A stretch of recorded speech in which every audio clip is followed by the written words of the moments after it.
అందరికీ నమస్కారం. Welcome to prime 9 desk analysis. నేను రాజు. సో వీడియోలోకి వెళ్ళే ముందు ఒక చిన్న బైట్ ఒకటి మనం విందాం. సో ఆ బైట్ విన్న తర్వాత వీడియోలోకి వెళ్దాం. ఒకసారి ఏదో పీక్తాడు అన్నాడు. అయ్యా పీకే, నువ్వు ఏమీ పీకలేవు. అప్పుడప్పుడు సినిమాల్లో ఇంటర్వెల్ బ్యాంకులు, ఓపెనింగ్ షాట్లు, క్లైమాక్స్ డైలాగులు, పంచ్ డైలాగులు తప్ప నువ్వు ఏమీ పీకలేవు. ఈయన మాజీ మంత్రి అనిల్ కుమార్ యాదవ్ చేసిన వ్యాఖ్యలు ఇవి. ఏంటంటే అయ్యా పీకే నువ్వేమీ పీకలేవు అని చెప్పేసి ఆయన మాట్లాడినటువంటి మాటలు ఇప్పుడు కూడా సోషల్ మీడియాలో అవి హల్చల్ అవుతూ ఉంటాయి. ఏమీ పీకలేడట పవన్ కళ్యాణ్ గారు. ఆయన ఏమీ పీకకుండానే ఈరోజు రాష్ట్రంలో అనేక అభివృద్ధి కార్యక్రమాలు జరుగుతున్నాయి. ఆయన ఏమీ పీకకుండానే ఈరోజు పంచాయతీరాజ్ వ్యవస్థ, గ్రామీణాభివృద్ధి శాఖ ఈరోజు అభివృద్ధి పదంలో ముందుకు వెళ్తున్నాయి. ఆయన ఏమీ పీకకుండానే సొంత నిధులతోటి భారీ ఎత్తున తన దగ్గరికి ఎవరు వచ్చినా సరే కాదనకుండా ఆయన వాళ్ళకి సాయం చేస్తున్నాడు. స్కూల్ గ్రౌండ్లు తన సొంత డబ్బుతో భూమి కొనిస్తున్నాడు. గిరిజనులకు కనీసం చెప్పులు లేకపోతే చెప్పులు పంపిస్తున్నాడు. వాళ్ళు తినడానికి తన మామిడి తోటలో కాసినటువంటి మామిడి పండ్లను పంపించి వాళ్ళకి మామిడి పండ్ల రుచిని చూపించాడు. అంతేకాకుండా కిచెన్లు అంటే సొంత డబ్బుతోటి స్మార్ట్ కిచెన్లను నిర్మించిస్తున్నాడు. దీనన్నీ కూడా పక్కన పెడితే కేంద్రం నుంచి భారీ ఎత్తున నిధుల్ని తీసుకొస్తున్నాడు. ఎలాంటి నిధులను తీసుకొస్తున్నాడంటే ఆయన ఇచ్చినటువంటి ఏ మాట కూడా తప్పకుండా, మాట ఇచ్చాడంటే మడమ తిప్పడు అని చెప్పేసి మనం అన్న గురించి చాలా ఎలివేషన్స్ ఇచ్చాం. అనిల్ కుమార్ యాదవ్ గారు గుర్తుందా మీకు? పరసంట, అరపరసంట అని చెప్పేసి మీరు మాట్లాడారు కదా పోలవరం గురించి. పోలవరం గురించి మాట్లాడిన మీరు ఈరోజు పోలవరం ఏమైంది సార్? పీకలేడా పవన్ కళ్యాణ్? మరి అధికారంలోకి వచ్చాక ఆయన పీకుతున్న పనులు చూస్తున్నారా మీరు? కనీసం బుద్ధి జ్ఞానం ఉందా? ఇప్పుడు వచ్చి మాట్లాడండి, మీరేం పీకారో చెప్పండి. అలాగే పవన్ కళ్యాణ్ గారు ఏం చేయలేదో అది కూడా చెప్పండి. ఈరోజు ఆయన చేస్తూ ఉన్నటువంటి పనులు ఏవైతే ఉన్నాయో ఈ పనులు ఏ విధంగా ఉన్నాయనే దానికి ఒక చిన్న ఉదాహరణ. అయ్యా అనిల్ కుమార్ యాదవ్ గారు ఉప్పాడ అనేసి ఒక ప్రాంతం ఉంది, సముద్ర తీర ప్రాంతం. అది ఈ సముద్ర తీర ప్రాంతం 100 ఏళ్ళుగా కోతకు గురవుతూ ఉంది. కోతకు గురయ్యేటువంటి సందర్భంలో దాదాపు 300 ఎకరాలకు పైగా కోతకు గురైనటువంటి పరిస్థితి. కనీసం ఏ ఒక్కరూ పట్టించుకోవాలా.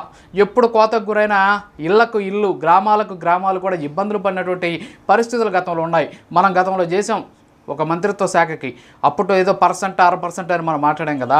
ఇప్పుడు ఒకసారి చూడండి, ఆ ఉప్పాడ తీర ప్రాంతానికి కోతల నివారణకు శాశ్వత పరిష్కారం తీసుకొస్తా అని చెప్పేసి పవన్ కళ్యాణ్ గారు మాట ఇచ్చారు. అది కూడా మీకు వినిపిస్తా. ఆయన ఇచ్చినటువంటి మాటని ఆయన ఏ విధంగా నిర్వర్తించి చూసాడో కూడా బహుశా మీరు వినాలి, చాలామంది వినాలి. ఎందుకంటే పవన్ కళ్యాణ్ గురించి ఇష్టానుసారం మాట్లాడడం కాదు ఇక్కడ మనకు కావాల్సింది. విమర్శలు కాదు, కేవలం విమర్శల గురించి మాత్రమే కాదు మనం ఇక్కడ మాట్లాడుకోవాల్సింది. చాలా అంశాల గురించి మనం ఇక్కడ మాట్లాడుకోవాల్సినటువంటి అవసరం ఉంది. ఒక్కసారి పవన్ కళ్యాణ్ గారు గతంలో ఏం మాట్లాడారో ఒక్కసారి చూద్దాం. ఈ 100 సంవత్సరాల్లో 320 ఎకరాలు కోతకు గురైంది. 320 ఎకరాలు ప్రతి సంవత్సరానికి కొంత కోతకు గురవుతూ ఉంది. మన ఉప్పెన సినిమాలో వచ్చిన ఇల్లు కూడా ఈ రోజున కోతకు గురై వెళ్ళిపోయింది. నేను ఒకటే మీకు మాటిస్తున్నా, ఈ తీర ప్రాంతాన్ని కూర్చోబెట్టి సముద్రపు కోతని అరికడతాం. దానికి కావాల్సిందల్లా బాంబే తరహాలో కేంద్రం సహాయంతో మనకి అక్కడ బౌల్డర్స్ వేయాలి, అక్కడ ఆఫ్ చేయాలి. సముద్రపు కోతను ఆపాలంటే దానికి చాలా కష్టసాధ్యమైన విషయం. ఒక వెల్ ఇంజనీరింగ్ ప్లాన్ కావాలి, దానికి చాలా బలమైన ప్లాన్ కావాలి. దానికి సో ఇప్పుడు పవన్ కళ్యాణ్ గారు ఏమన్నారు? ఎలక్షన్ ముందు ఇచ్చిన హామీ ఇది. పిఠాపురం నియోజకవర్గ పరిధిలోకి వస్తుంది ఈ ఉప్పాడ. సో ఈ ఉప్పాడకి సంబంధించినటువంటి ప్రాంతంలో సముద్రం కోతకి ఉండకుండా ఉండాలి అంటే దానికి కేంద్ర ప్రభుత్వం నుంచి ఖచ్చితంగా సపోర్ట్ కావాలి. దాదాపు వెల్ ఇంజనీరింగ్ ఉన్నటువంటి వ్యవస్థతోటి దాన్ని ఏర్పాటు చేయాలి అని చెప్పేసి ఆయన మాట ఇచ్చారు. ఆయన ఇచ్చినటువంటి మాట ప్రకారం దాదాపు 323 కోట్ల రూపాయలు ఈరోజు కేంద్ర ప్రభుత్వం నిధులు విడుదల చేసింది. ఎందుకు? ఉప్పాడ తీర ప్రాంతానికి సంబంధించినటువంటి కోతలను నివారించడం కోసం ఏర్పాటు చేసేటటువంటి శాశ్వతపరమైనటువంటి చర్యల కోసం. ఇది మీరు ఇందాక అన్నారు కదా, ఆ ఓడ్ మళ్ళీ అనాలంటే నాకే చాలా జుగుప్సాకరంగా, అసహ్యంగా కూడా ఉంది. మీరు అన్నారు కదా అదేదో పీ అనేసి. సో అది పనిలో మనం ఆ పీ చేయాలన్నమాట. అంతేగాని నోటికి వచ్చినట్టు 4 మైకులు ముందు పెట్టగానే ఇష్టానుసారం మాట్లాడేసి ఆయన ఏమీ చేయలేదు, ఏనేమీ చేయలేదు అని చెప్పడం కాదు. ముందు మనం ఏం చేసాము? పరసంట, అరపరసంట అని తమరు దాదాపు 2-3 ఏళ్ళు అనుకుంటాను నాకు తెలిసి మంత్రిగా ఉన్నారు. మంత్రిగా ఉన్నప్పుడు మనం పర్సెంట్, 1% ఏం చేసాం? కనీసం ప్రజలకు చెప్పాలి కదా. పవన్ కళ్యాణ్ గురించి ఆ రోజు మీ నోర్లని ఏ విధంగా ఆయన మీద విరుచుకుపడిపోయాయో చూసాం కదా. మరి ఈరోజు పవన్ కళ్యాణ్ గారు ఏం చేస్తున్నారు? చెప్పిన ప్రతి మాటని, ఇచ్చిన ప్రతి హామీని నెరవేర్చుకుంటూ ముందుకు వెళ్తూ ఉన్నాడు. కష్టమని ఎవరు ఆయన గడప తొక్కినా కాదనకుండా వాళ్ళకి సాయం చేస్తున్నాడు. సో పవన్ కళ్యాణ్తో మీకు పోటీనా? అంటే పవన్ కళ్యాణ్ ఎక్కడా గెలవలేదు, కట్టగట్టుకు రండి, అందరినీ ఒకసారి కట్టగట్టి లోపలేసేస్తాం, ఏంటి మాటలు? ఈ మాటలతోనే కదా మనం ఓడిపోయింది. సో పవన్ కళ్యాణ్ గారు ఇచ్చినటువంటి మాట, మీరు అన్నారు కదా, అన్నకి చెప్పుకున్నాం కదా ఎలివేషన్స్ కోసం, మాట తప్పడం మడిమి తిప్పడని. సో అది అన్నకు కాదు, పవన్ కళ్యాణ్కి ఇవ్వాలి ఆ ఎలివేషన్. ఎందుకంటే పవన్ కళ్యాణ్ గారు ఇచ్చినటువంటి మాటలు ఎక్కడ కూడా తప్పకుండా ఈరోజు ఆయన ముందుకు వెళ్తూ ఉన్నటువంటి పరిస్థితి. సో ఉప్పాడ అనేది మనం ఇక్కడి నుంచి చూస్తే అదేదో చిన్న సమస్యగానే ఉంది, కానీ ఆ తీర ప్రాంతంలో బ్రతికే వల్ల జీవితాలు చాలా దుర్భరంగా ఉంటాయి.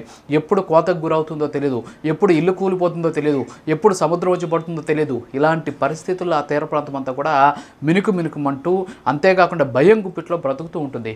మరి అలాంటి ప్రాంతానికి 323 కోట్ల రూపాయలతోటి శాశ్వతమైనటువంటి పరిష్కారం దిశగా ఆలోచన చేసినటువంటి పవన్ కళ్యాణ్ ఇప్పుడు ఏమనాలి? మీ భాషలో ఏమనాలి? సరే, మీ భాష పక్కన పెడితే నిజంగా మనిషి అనేటటువంటి వ్యక్తి ఏ విధంగా మాట్లాడాలి అవన్నీ కూడా మనం చూస్తే స్పష్టంగా తెలుస్తుంది అనమాట. సో పవన్ కళ్యాణ్ ఏంటి అనేది కేవలం ఇది ఒకటే కాదు, చాలా కార్యక్రమాలు చేశారు ఆయన చెప్పినవి చేసుకుంటా పోతే నాకు ఈ వీడియో 5 నిమిషాలు 10 నిమిషాలు కాదు, గంటలు చెప్పుకోవచ్చు. సో ఆ విధంగా ఇచ్చినటువంటి ప్రతి మాటను నిలబెట్టుకుంటూ పవన్ కళ్యాణ్ గారు ముందుకు వెళ్తూ ఉన్నారు. అంతేకాకుండా ఎన్నికలకు ముందు ఒక హామీ కూడా ఇచ్చారు ఆయన, ఆరోగ్యశ్రీకి సంబంధించి 5 లక్షలు ఆరోగ్యశ్రీకి ఇచ్చేటటువంటి డబ్బులతోటి కొన్ని రోగాలు అందులో కవర్ కావట్లేదు కాబట్టి ప్రతి కుటుంబానికి 25 లక్షలు ఈ ఏదైతే మెడికల్కి సంబంధించినటువంటి కవర్ అయ్యే విధంగా చర్యలు తీసుకుంటామని చెప్పేసి కూడా ఆయన గతంలో చెప్పారు.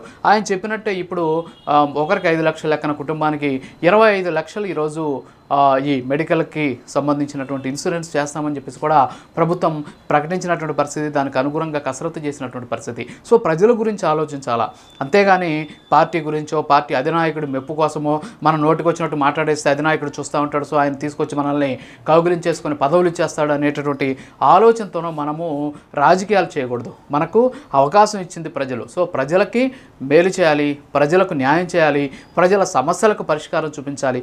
ఇప్పటికైనా సరే ఈ పీకుడు భాష మానేసి ఖచ్చితంగా ఏం చేయాలి, ప్రజల కోసం ఏం చేయాలి, వచ్చే ఎన్నికల్లో కనీసం ఒక ఏదైతే మంచి ఈ సీట్లు సాధించడానికి అవసరమైనటువంటి పరిస్థితులు ఏ విధంగా క్రియేట్ చేయాలనే దాని మీద ఇప్పటికైనా సరే శ్రద్ధ పెడితే బాగుంటుందని తెలియజేసుకుంటూ ఇది ఇవాల్టి డెస్క్ అనాలిసిస్. మరో అనాలిసిస్ మళ్ళీ కలుద్దాం. నమస్కారం.